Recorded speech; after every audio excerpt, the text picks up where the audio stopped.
লোকসভা ভোটের নির্ঘণ্ট বেজে গেছে। রাজ্যের শাসক দল সহ বিভিন্ন রাজনৈতিক দলগুলি দেওয়াল লিখনে ও নির্বাচন প্রচারের বিভিন্ন সভা এবং মিটিং মিছিলে ব্যস্ত। এমতো অবস্থায় ভয়মুক্ত ভোট ও শান্তিপূর্ণ ভোটের বার্তা নিয়ে রাজ্যের বিভিন্ন জেলার প্রতিটি কোণায় মানুষের কাছে পৌঁছে কোলডুগি ও হাতে একতারা নিয়ে নিজের লেখা বাউল সুরে, বাউল গানে গানে ও তার মূল্যবান বক্তব্যে মানুষকে সচেতন করছেন পূর্ব বর্ধমান জেলার খাজা আনোয়ার বের এর সুনামধন্য স্বপন দত্ত বাউল। বর্তমান জেলা প্রশাসন, নির্বাচন দপ্তরের এবং রাজ্য কেন্দ্র নির্বাচন কমিশনের সম্মানিত শিল্পী খাজা আনোয়ার বের পূর্ব বর্ধমানের স্বপন দত্ত বাউল সামাজিক দায়বদ্ধতা মাথায় রেখে নিজের উদ্যোগে নিঃস্বার্থ বিনা পারিশ্রমিকে লোকসভা ভোট সচেতন করতে বাউল গানে পথে নেমে পড়েছেন। বুধবার তিনি হুগলির তারকেশ্বর রেল স্টেশন, মন্দির চত্বরে ও বাসস্ট্যান্ডে এবং জনবহুল গুরুত্বপূর্ণ এলাকায় ঘুরে ঘুরে বাউল গানে লোকসভা ভোটদানে পথ চলতি সাধারণ মানুষদের সচেতন করেন তিনি। এ বিষয়ে কি জানাচ্ছেন বিস্তারিত শুনুন। আজকে মূলত তারকেশ্বরে কি জন্য আসা?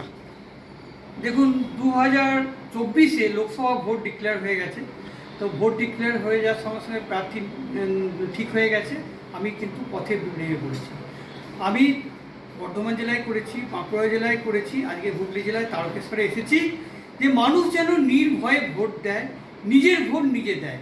মানুষ যেন ভোট দিতে এক পাও পিছু না হাঁটে কোনো ভয় খেয়ে। শান্তিপূর্ণ ভোট হোক, যেন শান্তিভঙ্গ কেউ করবে না। প্রত্যেকে অঙ্গীকার করতে হবে, বলছি আমি, যে শান্তিপূর্ণ ভোট নিজেদিকে করাতে হবে। অবাধ পক্ষপাতহীন ভোট চাই। কেউ জাত ধর্ম গোষ্ঠীর প্রলোভনে পড়বেন না, কেউ ভেদাভেদ করে ভোট নষ্ট করবেন না। ভোট দেওয়া একটা গণতান্ত্রিক অধিকার, গণতান্ত্রিক ঐতিহ্যকে রক্ষা করতে হবে। একটি ভোটের মূল্য কিন্তু অনেক। তাই বলবো, মানুষ যদি ভোট না দেয় ভোটার কার্ডে কোনো মূল্য থাকবে না। নির্বাচন কমিশন কিন্তু বারবার বলেন যে ভোটার কার্ড প্রত্যেকে সকলে আনবেন, আর সকাল সকাল ভোট দিতে আসতে হবে, দাঁড়াতে বেশি হবে না, সময় লাগবে না, পুলিশ প্রশাসনের ছায়ায় কোনো শান্তিভঙ্গ হবে না। আমি বিগত অনেক ভোটে ঘুরেছি নিঃস্বার্থ বিনা পারিশ্রমিকে।